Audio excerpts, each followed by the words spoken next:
नमस्कार, स्वागत है आपका एबीपी न्यूज में। मैं अखिलेश आनंद हूं। अब आप देखेंगे हर आम आदमी की आवाज घंटी बजाओ। घंटी बजाओ के जरिए हम आपके मुद्दों की पड़ताल कर सरकार और सिस्टम से सवाल पूछते हैं ताकि आपकी समस्या सुलझ सके। आज घंटी बजाओ में बात किसानों की होगी, उन किसानों की जिसकी फिक्र का दावा हर नेता, हर पार्टी करती है, लेकिन दुर्भाग्य यह है कि हमारे अन्नदाता आज भी त्राहिमाम हैं। देश के विभिन्न प्रांतों में किसानों की अलग अलग समस्याएं हैं, लेकिन तस्वीर लगभग एक सी है। महाराष्ट्र के किसान तो सरकारी उपेक्षा से इस कदर आक्रोशित हुए उन्हें पैदल मार्च शुरू करना पड़ा। हालांकि जब किसानों का यह विरोध बढ़ने लगा तो महाराष्ट्र सरकार बैकफुट पर आई। किसानों की समस्या के हल की बात कही जा रही है, लेकिन सवाल यह, जब किसानों ने भरी हुंकार तभी घुटने पर क्यों आई सरकार? किसानों के लिए पहले से कोई व्यवस्था क्यों नहीं की जाती? अन्नदाताओं के लिए कोई दूरगामी परियोजना क्यों नहीं तैयार की जाती? कुल मिलाकर किसान किसान तो सब करें, लेकिन किसान की सुने ना कोई, यही हाल है। तो 8422840000 पर घंटी बजाइए और देखिए रिपोर्ट।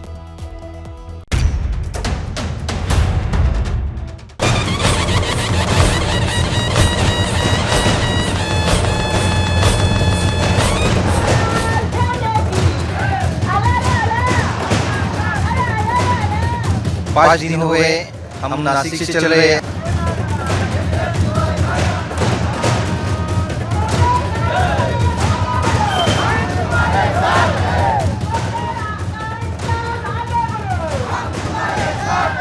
और किसान मर रहा है, आप उसकी ओर ध्यान दो। एक सीमा रहती है, वो सीमा पार कर गई राजनीति और फिर किसान रास्ते पे उतरा।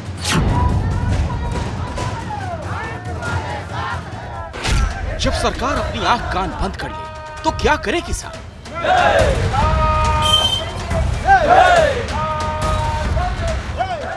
महीनों खेत में पसीना बहाए फिर भी घर न चला पाए तो कहां जाए किसान? ये तस्वीरें उसी किसान के आक्रोश की हैं, जो इंतजार करते करते थक गए कि प्रशासन, सरकार, नेता कोई तो सुने उसकी। आखिर कब तक वो अपनी किस्मत को रोता रहे और सरकार से मौत की भीख मांगता रहे? सरकार भी भाव नहीं दे रही तो हमको खुद खुशी करने के लिए भी परमिशन दे दो। महाराष्ट्र में 4 साल में 3 बार सरकार बदल गई, सत्ता के चेहरे बदल गए, लेकिन नहीं बदली तो इन किसानों की जिंदगी। इस बार भी यही हुआ। पूरे महाराष्ट्र में प्याज का किसान रोता रहा, कोई उनके आंसू पोंछने नहीं आया। किसी ने मजबूर होकर अपनी पूरी फसल को आग लगा दी,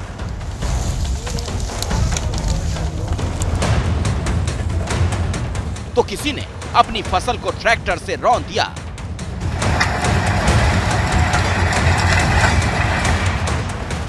उस्मानाबाद का अपसिंगा गांव प्याज के गांव के नाम से मशहूर है।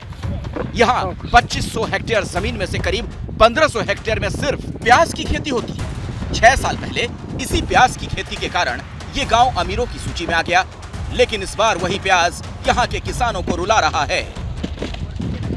चंद्रकांत नेरुले को जब लगा उन्हें प्याज की सही कीमत नहीं मिलेगी, उन्होंने 3 एकड़ में उगाई फसल पर ट्रैक्टर चला दिया। सोलापुर के राजेंद्र तुकाराम चौहान को 512 किलो प्याज बेचने पर 2 रुपए का चेक थमा दिया गया। जब महाराष्ट्र में प्याज के किसान इन मुश्किलों को झेल रहे थे, तब सरकार सोती रही। विपक्ष उनके नाम पर सियासत करता रहा, पर किसानों की समस्या का हल निकालने की कोई ठोस कोशिश नहीं की गई। निराशा में डूबे किसान को उसके हाल पर छोड़ दिया गया। इसीलिए अन्नदाता को अपने अधिकार के लिए लड़ने का फैसला करना पड़ा। इस तरह सड़कों पर उतरना पड़ा। नासिक के डिंडोरी से मुंबई में विधानसभा की दूरी 203 किलोमीटर है। किसानों ने तय किया वो ये लंबा रास्ता पैदल ही तय करेंगे। सत्ता के गलियारों में पहुंचकर अपनी आवाज उठाएंगे। फिर ये काफिला निकल पड़ा। हौसलों से भरे कदम आगे बढ़ते रहे। तस्वीरों को देखिए, बहुत अहम है। इसमें आपको महिलाएं, बच्चे, बुजुर्ग तमाम लोग नजर आएंगे और बहुत से अधिकतर लोगों के पैर में तो चप्पल भी नहीं है। ऐसे नंगे पांव चलते रहते हैं, एक आदिवासी जीवन के आदी हैं, इन्हें पता है। लेकिन आप कल्पना कीजिए कि इस समय जब गर्मी इतनी ज्यादा है, 35 डिग्री 38 डिग्री की गर्मी में ये पैदल इस तरह से चलते हुए अपना सफर तय करते। जरा इनके इस किसान के पैर को देखिए, पैर काले पड़ गए हैं लेकिन हौसला नहीं हारे हैं। एक अपने बैग में कुछ छोटी मोटी चीजें उपयोग की रख लेते हैं और इसी तरह से चलते चले जा रहे हैं। नासिक से मुंबई जा रहे आदिवासी किसानों के इस काफिले को लाल बादल कहा जा रहा है, क्योंकि इनके हाथों में लाल झंडे हैं जो इस मार्च की अगुवाई कर रही कम्युनिस्ट पार्टी के हैं। रविवार को जब 10,000 से भी ज्यादा की संख्या में आदिवासी किसानों ने चलना शुरू किया तो मुंबई में हलचल शुरू हो गई। जो सरकार अब तक किसानों की अनदेखी कर रही थी, उसे अपने 2 मंत्रियों को इन किसानों से मिलने भेजना पड़ा। इसके बाद भी जब किसानों का लॉन्ग मार्च जारी रहा तो सरकार आमने सामने बैठने के लिए तैयार हुई।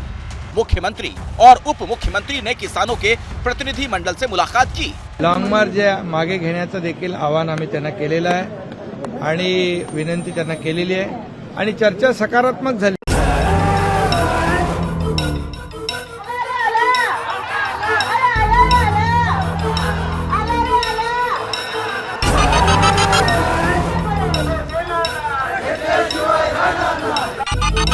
मागे घेण्याचं देखील आवाहन आम्ही त्यांना केलेलं आहे।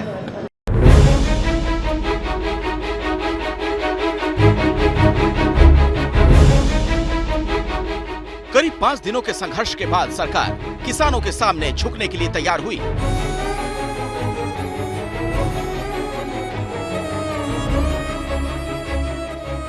और उनकी सभी मांगे मान ली गईं, जिसके बाद किसानों ने अपने मार्च को रोककर वापस लौटने का फैसला किया आणि विनंती त्यांना केलेली आहे आणि चर्चा सकारात्मक झाली।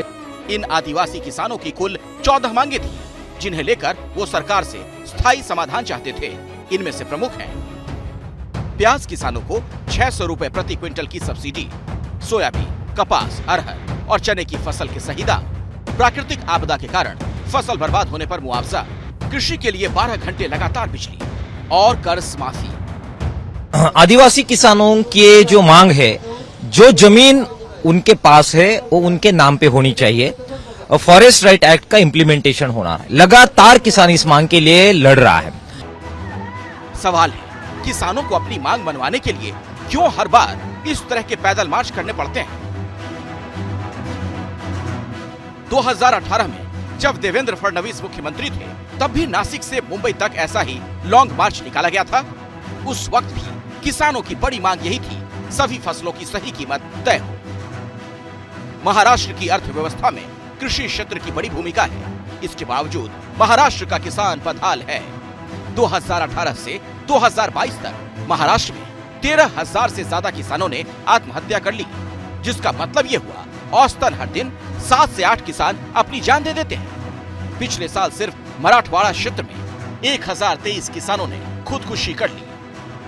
इसकी बड़ी वजह है किसानों के सिर पर चढ़ता कर्ज, कभी मौसम की मार, कभी भ्रष्ट सिस्टम से लाचार।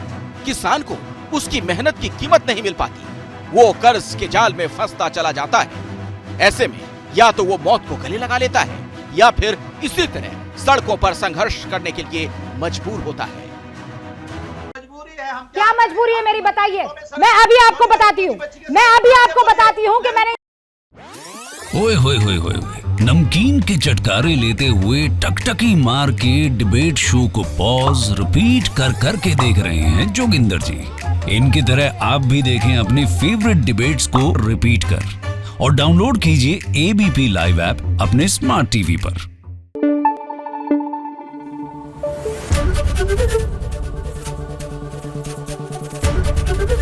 एबीपी न्यूज आपको रखे आगे।